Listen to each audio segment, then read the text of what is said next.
Chinatown is called Yokohama Chukagai in Japanese and is one of 3 Chinatowns in Japan. It covers an area of 500 square meters with around 620 businesses. Here you can find authentic Chinese restaurants, shops, temples, and plenty of Chinese street food to snack on as you explore the colorful streets and alleyways. Yokohama Chinatown's history dates back to 1859 when Yokohama was opened up as an international port.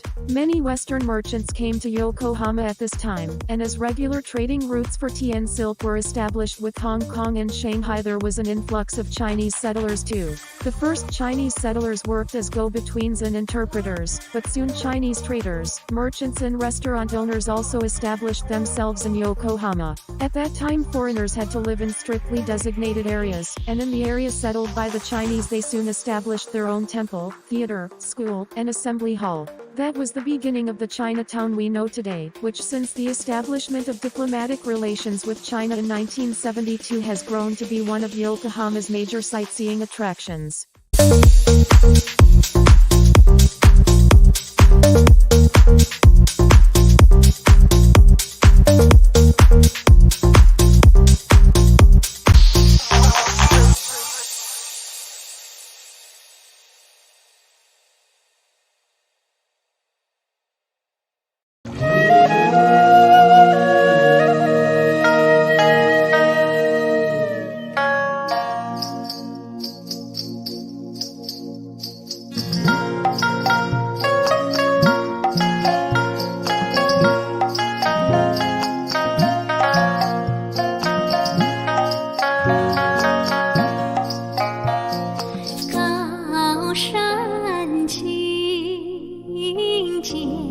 水蓝，阿里山的姑娘美如水呀，阿里山的少年壮如山。